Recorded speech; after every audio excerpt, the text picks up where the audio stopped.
The Himalaya, the highest mountain range on Earth.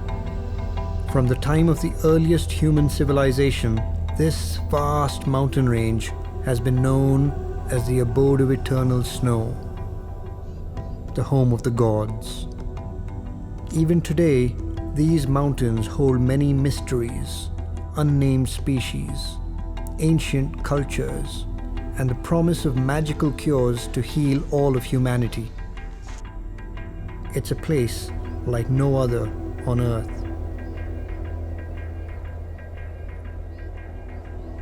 Mountain people have always lived with special risks.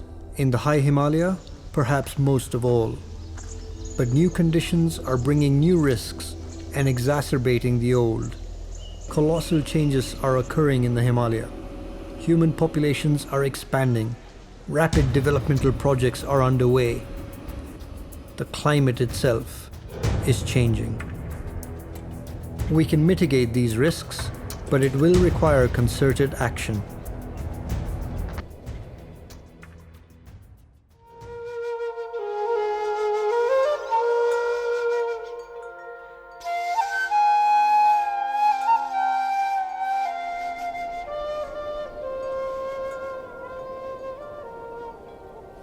The annual monsoon has arrived in the Eastern Himalaya.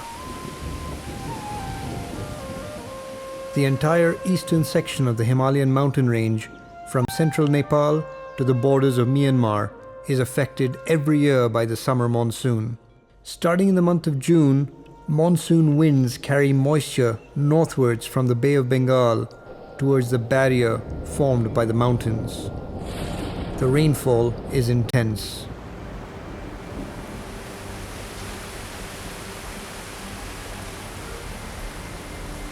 On average, this region receives nearly 30 feet of rainfall and is a source of numerous rivers.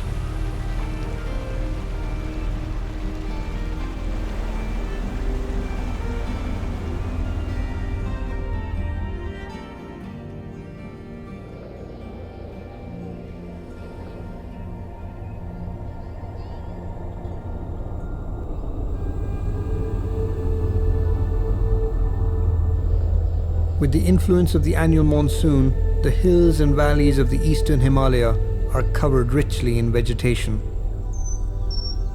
From lush tropical forests in the foothills to evergreen montane rainforests in the higher elevations.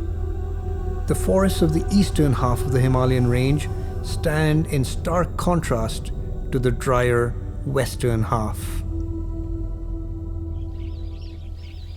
With over 10,000 species of flowering plants, the Eastern Himalaya is one of the most biodiverse mountain ranges on Earth, harboring a spectacular assemblage of flora and fauna.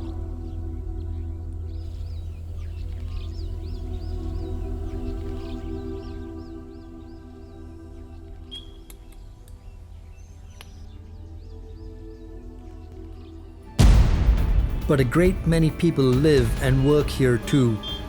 Urban population has grown exponentially in the last 2 decades. The monsoon is changing in this green corner of the world. Measurements reveal rapid changes in several aspects of the regional climate. What kind of changes are rural people noticing?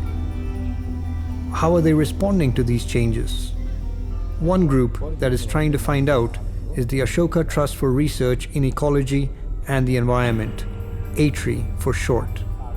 We have come to talk with residents about what kind of changes they have noticed, if any, in the local weather patterns in their village.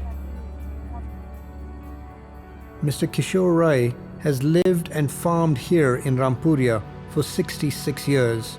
He describes weather patterns changing over that time. र गर्मी चाहिँ पहिलाको भन्दा एकदमै आज झन्नै त्यही 5-6 वर्ष अगाडिदेखि चाहिँ एकदम ज्यादा बढेको अनुभव गरेको छु।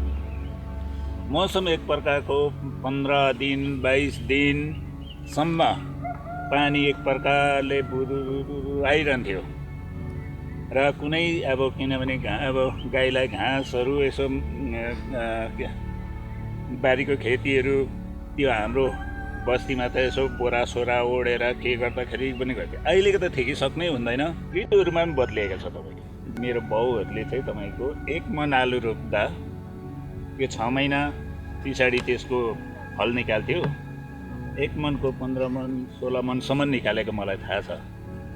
र अहिले हामीले जति नै आलु रोप्यो भने पनि तपाईँको 1 मनको त्यही 3 मन 4 मन देखि ज्यादा फसल निकाल्न सकेको छैनौँ हामीले। र यहाँको अलिकति वातावरणहरूमा पहिला हेर्दाखेरि अहिलेमा चाहिँ अब यहाँको तापमानहरू एकदम बढेको जस्तो मेरो अनुभवमा चाहिँ छ। यहाँ पहिला एकदमै अब नहुने चिजहरू, यो औल जग्गामा हुने चिजहरू यहाँ हुन थाल्यो। यो मच्छर भन्ने कुराहरू पहिला लाग्थेन। अहिले तपाईँको करिब 4-5 वर्ष अवधिदेखि अब यो सिजनदेखि उता मच्छरहरूले पनि काफी सताउँछ यहाँ। Other farmers are also talking about climate change. यहाँनिर अब बसेको 20-25 वर्ष भयो। यहाँ व्यापक रूपमा अब रुखपात थियो। रुखपात हुँदाखेरि अब विन्टरको टाइममा एकदमै बेसी मात्रामा शीत झुन्डिन्थ्यो, तुसारो झुन्डिन्थ्यो, भुइँभरि तुसारो हुन्थ्यो। किनभने यहाँनिर सालैपछि हिउँ आउँथ्यो। यो 2-4 वर्ष भयो हिउँ आउनु पनि छोड्यो। घाम लाग्ने बेलामा घाम लाग्दैन, पानी पर्ने बेलामा पानी आउँदैन। पहिले असिना पर्नुपर्ने असिना पर्छ कुबेलामा, अब हिउँ पर्छ। अब हिउँ आउँथ्यो। यो त हाम्रो हिल्स उयो हो, पहाडी इलाका हो। हिउँ आउनुपर्ने सालै पछि हिउँ आउँदैन, असिना आउँछ। They are concerned about the effects of climate change on agriculture. मकैहरूलाई अब पहिला त्यो मकैहरू हाम्रो केही रोग थिएन, एकदमै राम्रो थन्के राख्दा डर पनि काम लाग्थ्यो। अब अहिले त्यो डरहरू सत्तर। पहिला उहिलेको चाहिँ सानै बोट भए तापनि मोल नपुगे पनि टाइट हुन्थ्यो, जरिलो फल्थ्यो, आफै डल्थ्यो। यस्तो टक्क मुर्की यस्तो बाहिर बस्थ्यो कोडहरू। अहिले त्यो चाहिँ हुँदैन, त्यस्तो पनि हुँदैन। Above the tiny settlement of Falut, high on the Singalila Ridge, heading towards Kanchenjunga, Pasang Bhutia is getting ready to take his yak herd up to even higher pastures for the summer months. हिउँहरू चाहिँ पहिला हिउँहरू त पुरै पर्थ्यो।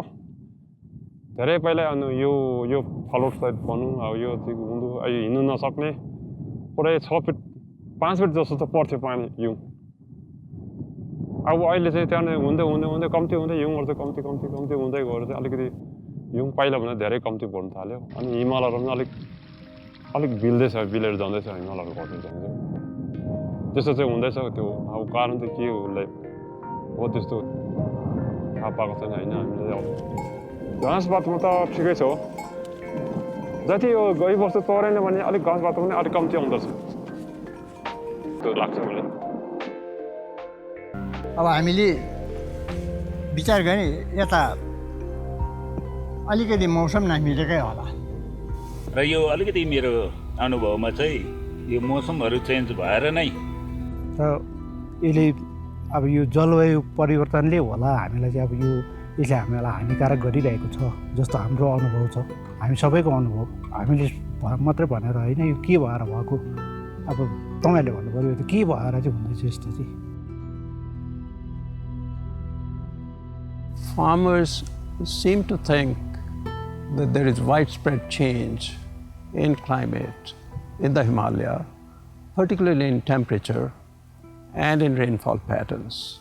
We don't have very good data on the rate and magnitude of change in temperature as well as in rainfall in the Himalaya, but the limited data seem to confirm farmers' perceptions. There was recently a very extensive study on temperature and rainfall pattern changes in the Himalayan mountains, and those studies show that temperature is increasing and patterns of rainfall are also changing.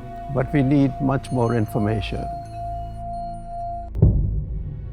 But it's not only agriculture that stands to be affected by changing climatic conditions. Landslides have always been frequent occurrences in the Himalaya, not only because of its strong monsoon. These mountains are built up mostly from sedimentary rock, layer upon layer of mud and clay that once formed the bed of ancient seas. Even when eons of pressure and heat have hardened this soil into layers of rock, they can still absorb water, becoming saturated and loose. In addition, this is one of the most earthquake-prone mountain ranges in the world. When a strong quake happens during the monsoon, with soils already saturated, conditions are perfect for major landslides. We can't do much to prevent earthquakes or cyclones, but is there something else we can do to reduce the risk of damage to infrastructure and to people's lives and livelihoods in this region?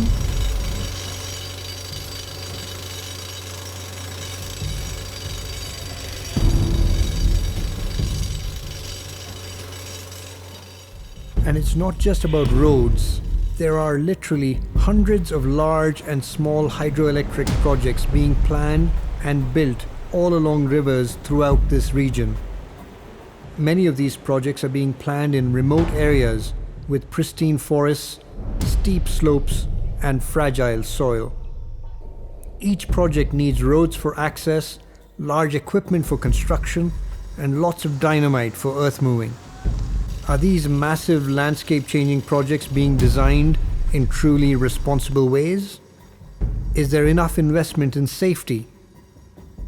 Many people, including residents and outside observers, are afraid the answer may be no.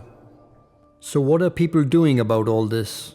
अब अहिले चाहिँ त्यस्तो शक लागेर यो मकैहरुमा हामी अलि अगाउ नै रोप्ने गर्यौं भएर यो अलिकति हामीले त्यो सिँचाइको लागि चाहिँ पानीको व्यवस्था गरेर हामीले खेतीलाई चाहिँ एकदम प्रशस्त नै लगाउँछौं नि. Villages in the more remote settlements depend upon wood stoves for cooking and heating. But traditional stoves have no external chimney, and wood smoke in the house causes many health problems, especially among women and young children. Many hours must be spent fetching and carrying fuel wood from the forests. Atri is working to distribute an improved cook stove model developed in Nepal. Community members are trained to construct, sell, and maintain these clay brick stoves. Atri is also testing to improve stove models for emissions and for fuel efficiency, and the preliminary results are very encouraging. All across our globe, the climate is changing. In the high Himalaya, as in the polar regions, it appears to be changing most rapidly. These changes will continue to affect people's lives into the future. Adaptations are possible, but they must be facilitated at the local level by government agencies in collaboration with communities, and they must be supported at the state and national levels as well.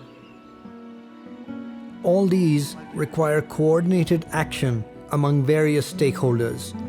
It will require commitment, sustained efforts, and creativity. But there's no goal more important today than preparing to face the challenge of climate change.